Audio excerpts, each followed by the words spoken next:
Hello friends, स्वागत है एक बार फिर से आप सबों का जज्बा स्टडी पॉइंट में। दोस्तों, आज की इस वीडियो में हम लोग समझेंगे कि चतुर्भुज के प्रकार के बारे में, यानी टाइप्स ऑफ क्वाड्रिलेटरल के बारे में। दोस्तों, आप सभी जानते हैं कि क्लास 6 से लेके 12 तक के गणित में हम लोगों को कहीं समचतुर्भुज मिलता है, कहीं वर्ग मिलता है, कहीं आयत मिलता है, तो कहीं समलम चतुर्भुज मिलता है। तो आखिर ये चतुर्भुज होते क्या हैं, इनके गुणधर्म क्या होते हैं, किस प्रकार इनके गुणधर्म होते हैं, ये अपने दिमाग में हम लोग कैसे इसको स्टोर रखें, काफ़ी आसान तरीके से आज की इस वीडियो में मैं आप सभी को बताने वाला हूँ। इस वीडियो को स्किप मत कीजिएगा, पूरा वीडियो देखिएगा, ताकि आज के बाद अगर समांतर चतुर्भुज, समलम चतुर्भुज, आयत, वर्ग, चाहे समचतुर्भुज अगर आए तो आपको कोई दिक्कत ना हो, प्रश्न को देखते ही आप सॉल्व कर सकें। तो चलिए आइए इस वीडियो की शुरुआत करते हैं। सबसे पहले दोस्तों हम ले लेते हैं यहाँ पर सबसे पहला जो चतुर्भुज है, पहला जो चतुर्भुज है उसका नाम है वर्ग। वर्ग किसे कहते हैं?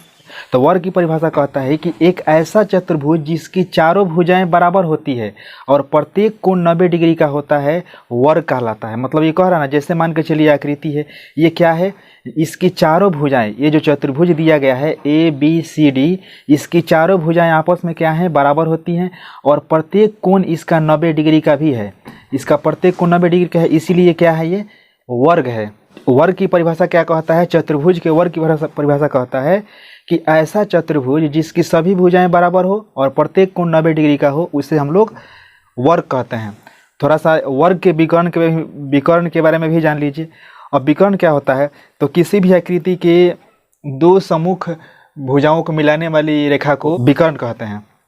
अब देखिए, वर्ग के विकर्ण के क्या गुण होते हैं? तो वर्ग के दोनों जो विकर्ण होते हैं ये आपस में बराबर होते हैं। वर्ग के विकर्ण का पहला गुणधर्म क्या है कि ये दोनों विकर्ण आपस में क्या होते हैं, बराबर होते हैं। जैसे इस वर्ग के विकर्ण का पहला विकर्ण है AC, दूसरा विकर्ण है BD।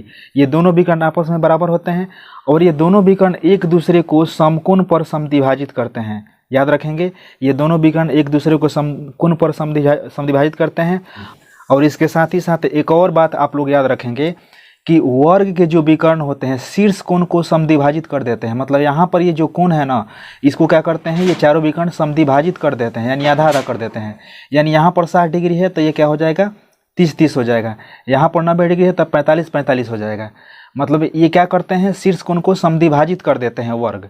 तो इस बात को भी आप सभी को याद रखना है। विकर्ण से रिलेटेड भी परीक्षा में प्रश्न पूछे जाते हैं।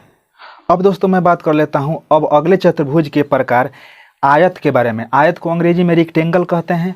और आयत की परिभाषा क्या होती है? तो आयत की परिभाषा होती है एक ऐसा चतुर्भुज जिसकी आमने सामने की भुजाएं बराबर हो तथा समांतर भी हो और प्रत्येक कोण 90 डिग्री का हो, वह आयत कहलाता है। जैसे दोस्तों ये चतुर्भुज है, तो इसके आमने सामने, जैसे कि AB के आमने सामने वाली भुजा कौन है, CD है, ये दोनों बराबर होती है। चाहे AD के सामने वाली भुजा कौन है, BC। ये आमने सामने की भुजाएं इसमें क्या होती हैं, बराबर होती है और साथ ही साथ इसका भी प्रत्येक कोण 90 डिग्री का होता है। तो ये आयत की परिभाषा होती है। एक बार फिर से समझिए कि ऐसा चतुर्भुज जिसकी आमने सामने की ही भुजाएं बराबर भी हो और समांतर भी हो और साथ ही साथ प्रत्येक कोण 90 डिग्री का हो, उसे हम लोग आयत कहते हैं। अब आयत के विकर्ण के बारे में भी थोड़ा जानकारी प्राप्त कर लीजिए। देखिए, आयत के विकर्ण का पहला गुणधर्म होता है कि इसके भी जो विकर्ण होते हैं आपस में बराबर होते हैं। आयत के भी विकर्ण भी आपस में क्या होते हैं, बराबर होते हैं और इसके जो विकर्ण होते हैं एक दूसरे को समद्विभाजित करते हैं। मतलब है जो विकर्ण है ना, AC जो विकर्ण है BD को आधा आधा बांट देता है और BD जो विकर्ण है AC को आधा आधा बांट देता है। दोस्तों, आयत के विकर्ण भी पूरे चतुर्भुज को दो सर्वांगसम त्रिभुजों में बांट देते हैं। ये भी आप सभी को विकर्ण से रिलेटेड बात को दिमाग में रखना है। अब दोस्तों मैं चतुर्भुज के अगले प्रकार यानी समांतर चतुर्भुज के बारे में बात कर लेते हैं। समांतर चतुर्भुज को दोस्तों पैरेललोग्राम कहा जाता है, आप सभी को ध्यान रखना है। तो अब आपको मैं बताता हूँ कि समांतर चतुर्भुज की परिभाषा क्या होती है। तो इसकी परिभाषा होती है ऐसा चतुर्भुज जिसकी आमने सामने की भुजाएं बराबर हो तथा समांतर भी होती है। ऐसा चतुर्भुज जिसकी आमने सामने की भुजाएं बराबर तथा समांतर होती है लेकिन कोई भी कोण यानी प्रत्येक कोण 90 डिग्री का नहीं होता है, उसे हम लोग समांतर चतुर्भुज कहते हैं। जैसे यहाँ पर आप देख सकते हैं ABCD एक समांतर चतुर्भुज है जिसकी आमने सामने की तो भुजाएं बराबर है लेकिन कोई भी कोण 90 डिग्री का नहीं है, इसीलिए क्या है, समांतर चतुर्भुज है। और समांतर चतुर्भुज के विकर्ण के बारे में अब मैं बात कर लेता हूँ। तो समांतर चतुर्भुज के जो विकर्ण होते हैं ये एक दूसरे को समद्विभाजित करते हैं। साथ ही साथ ये दोनों विकर्ण चतुर्भुज को दो सर्वांगसम त्रिभुजों में बांट देते हैं। जैसे यहाँ पर हम एक यहाँ पर विकर्ण खींचते हैं तो ये जो विकर्ण है समांतर चतुर्भुज का पूरे चतुर्भुज को दो सर्वांगसम त्रिभुजों में ये बांट देते हैं। अब दोस्तों मैं चतुर्भुज के अगले प्रकार समलम चतुर्भुज के बारे में बात कर लेता हूँ। तो दोस्तों समलम चतुर्भुज को अंग्रेजी में ट्रेपेजियम कहा जाता है। अब इसकी परिभाषा क्या होती है? इसकी परिभाषा होती है ऐसा चतुर्भुज जिसकी दो भुजाएं समांतर होती है या आमने सामने की भुजाओं का एक जोड़ा समांतर तथा दूसरा जोड़ा असमांतर हो, उसे समलम चतुर्भुज कहते हैं। मतलब दोस्तों ये कह रहा है कि ऐसा चतुर्भुज जिसकी आमने सामने की भुजाओं में एक जोड़ा समांतर हो। जैसे मान के चलिए कि ये भुजा अगर इसमें समांतर है, जैसे देख लीजिए ए बी और सी डी क्या है, समांतर है, लेकिन ए डी और बी सी क्या है, समांतर नहीं है, ये असमांतर है। तो यही इसका परिभाषा कह रहा है कि ऐसा चतुर्भुज जिसकी दो भुजाएं समांतर होती हैं या आमने सामने की भुजाओं में एक जोड़ा समांतर हो लेकिन दूसरा जोड़ा समांतर नहीं हो यानी असमांतर हो, उसे हम लोग कहते हैं समलम चतुर्भुज। जैसे कि आकृति में आप लोग देख सकते हैं। अब रह गया विकर्ण की बात। तो इस चतुर्भुज के विकर्ण का कोई गुणधर्म नहीं होता है। अब मैं आगे बात कर लेता हूँ चतुर्भुज के अगले प्रकार समचतुर्भुज के बारे में। तो दोस्तों समचतुर्भुज को सबसे पहले अंग्रेजी में आप लोग याद रखेंगे, समचतुर्भुज को अंग्रेजी में रोम्बस कहा जाता है। अब इसकी परिभाषा क्या होती है? तो दोस्तों इसकी परिभाषा होती है कि ऐसा चतुर्भुज जिसकी सभी भुजाएं बराबर तथा समांतर होती है लेकिन कोई भी कोण 90 डिग्री का नहीं होता, समचतुर्भुज कहलाता है। मतलब ये कह रहा है ना कि ऐसा चतुर्भुज जिसकी सभी भुजाएं आपस में बराबर होती हैं और समांतर भी होती हैं लेकिन कोई भी कोण 90 डिग्री का नहीं होता, उसे हम लोग समचतुर्भुज कहते हैं। परिभाषा आपका क्लियर हो गया। अब मैं विकर्ण के बारे में बात कर लेता हूँ।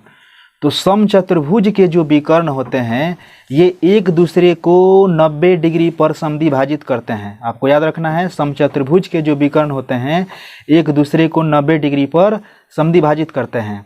और साथ ही साथ ये भी आप लोग याद रखेंगे समचतुर्भुज के जो विकर्ण के जो शीर्ष होते हैं ना, विकर्ण जो होते हैं ना, ये शीर्ष कोण को आधा आधा कर देते हैं, मतलब बांट देते हैं।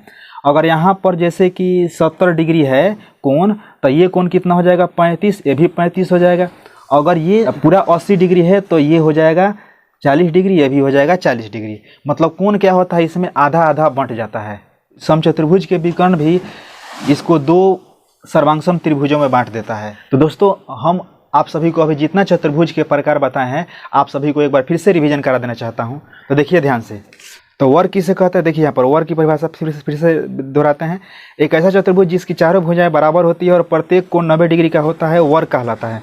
मतलब जिसकी चारों भुजाएं बराबर और प्रत्येक कोण 90 डिग्री का होता है उसे हम लोग वर्ग कहते हैं। वर्ग के विकर्ण आपस में बराबर होते हैं।